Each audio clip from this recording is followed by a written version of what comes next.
두 번째, 재개발 투자는 대지 지분이 가장 중요하다라고 사람들이 머릿속에 박혀 있다는 거고, 저도 예전에 부동산 처음 할 때는 이 대지 지분이 가장 중요한 줄 알았어요. 물론 중요해요. 중요하지 않다는 거 아니야. 아닌데, 대지 지분이 보통 예전에 제가 귀에 한 10,000번 이상 들은 것 같아요. 대지, 이게 평당 얼마입니까? 평당 얼마냐고. 평당 얼마면 어떡하라고. 평당 얼마. 그래서 대지 지분이 커야 된다는 이 믿음 때문에 이 지분이 작으면은, 이게 막 이렇게 거부감을 느끼는데, 대지 지분이 중요한 것은요, 재건축에서 대지 지분이 중요한 거예요. 이 재건축에서는 대지 지분이 절대적이에요. 대지 지분. 근데 재개발에서는 대지 지분이 중요한 게 아니고요, 권리가액이라는 게 중요해요. 권리가액. 즉 감정평가를 해서 권리가액이 얼마가 나오느냐가 중요해요. 권리가액.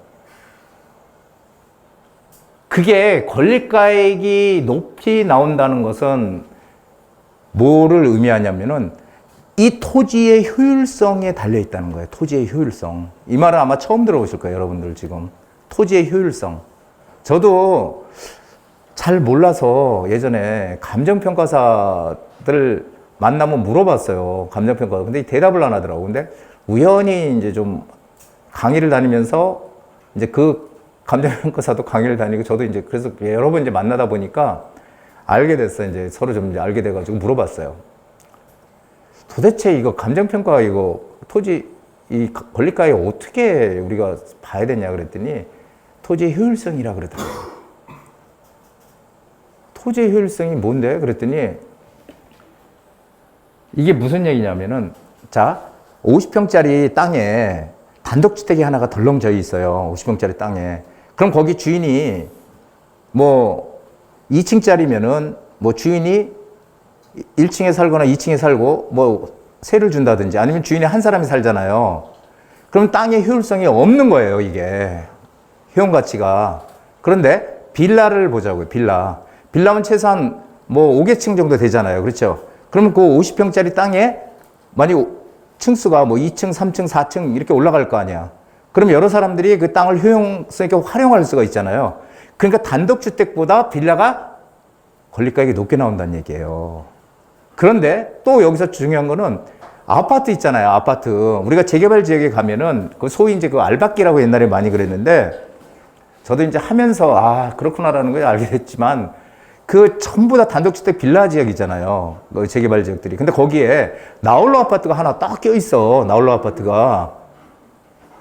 그러면 저걸 사야 돼 말아야 돼. 저거 나홀로 아파트 어떻게 되나. 막 옛날에 그랬어. 정말. 왜냐면 그때는 지금이야 인터넷이나 뭐 이런 전문가들이 많아서 강의도 듣고 다 할 수 있었지만 예전엔 제가 부동산 처음에 할 때는 그런 것들이 하나도 없었어요. 진짜.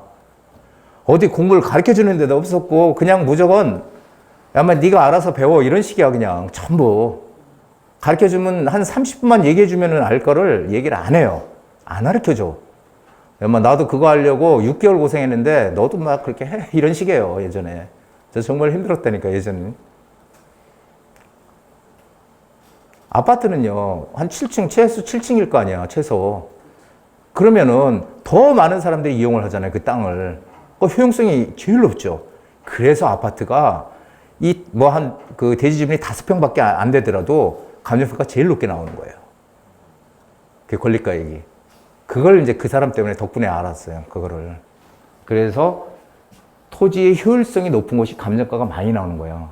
그리고 아까도 말씀드렸지만 땅을 한 평을 가지고 있더라도 기본적으로 아파트는 받아요. 그게 원칙이에요. 원칙. 거기에 대해서는 다음에 한번 제가 확실하게 그 얘기를 해드릴 텐데, 예전에 잠깐 말씀을 드리면은 예전에 그 용산에 집창촌 혹시 아세요? 집창촌 그 용산역 나오면 바로 거기 그냥 저녁 때 되면 그냥 무슨 홍등가처럼 그냥 불그스름 해가지고 거기 지나다 겁나 막 그냥 거기가 상업지역이에요. 근데 집창촌들이 저 옛날에 부동산 정말 조금만 알았으면은 그 집창촌에 어떻게든지 거기다 뭘 하나 사놨을 텐데 옛날에 몰랐던 거야. 그런 거를 뭐 상업지역이라는 걸. 그럼 결국 거기가 다 개발된다는 걸 몰랐던 거죠. 미아리도 마찬가지고. 근데 거기 용산 집창촌에서 현대산업개발하고 삼성에서 피 터지게 싸웠어요. 현대산업개발이 그쪽이 사실 지분도 많고 오히려 더 근데 삼성한테 졌어. 그래서 거기 막 그 조합원들을 거기 조합원들 갖다 뭐 그 버스로 관광도 시키고 서로 막 그 난리를 치다가 결국은 삼성이 이겼어요. 거기서 그 주상복합으로 졌는데 중요한 거는 그 집창촌의 땅값이 제가 이제 그때 여름이었어요. 그때 여름이었는데 오래된 얘기지만 부동산 저는 이제 오래 부동산 했기 때문에 아는 부동산들이 많이 있거든요. 그래서 저는 우리 손님들 아파트 사는 사람들 그쪽 부동산에 이제 소개를 시켜주고 막 이렇게 많이 했는데 그 부동산에 용산에 들어갔더니 여름에 이제 하도 더우니까 잠깐 이제 들어갔는데 계약서를 하나 뜩 꺼내 들고 자기 오늘 이거 하나 계약했다고 하더라고요. 그래서 보니까 2평이야, 땅이 2평. 2평인데 매매가가 3억이더라고요. 그거 얼마예요, 도대체? 1억 5천이야, 평당. 그렇죠? 평당가 의미 전혀 없는데 1억 5천인데 그쪽 주변에 그냥 그 주거지역 땅값이 한 4천만 원 했거든요. 4천만 원? 아니, 그 땅값이 아니라 그 상업지역 있죠, 거기 그 용산, 그 집 지창촌. 거기가 한 평당 한 4천 했어요. 왜냐면 거기가 상가들로 이렇게 돼 있기 때문에, 뭐 한, 30평? 뭐 이렇게 돼 있어. 40평, 막 50평 이렇게 돼 있거든요. 그러면은 40평이라 그러면 4, 4, 16, 16억이잖아요. 거기 집창촌들이야 뭐 거기 주인 뭐 얼마나 많어. 그냥 거기 뭐 한두 명 있겠지. 평당 4천짜리와 4천짜리 30평, 평당 1억 5천짜리 2평. 이것이 과연 어떤 게 현명한가? 내 주변에 그 부동산 하는 사람 다 물어봤어. 그러니까 10명 중에 8명이 미쳤구만. 2평을 3억에 사. 이제 미친놈이네. 이제 이게 대부분 반응이었어요. 저는 어떻게 생각했을까요? 기가 막힌 물건을 샀다고 생각했죠.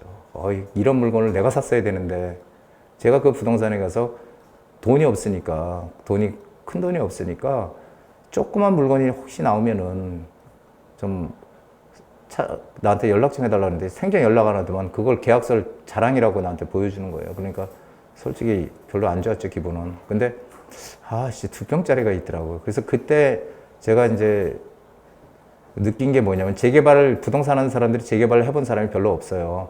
그러다 보니까 잘 모르는 거야. 그러니까 무조건 그냥 평당가로 생각해서 1억 5천이 한 평이 1억 5천 말도 안 되는 소리니 이런 반응이 나오는 거죠.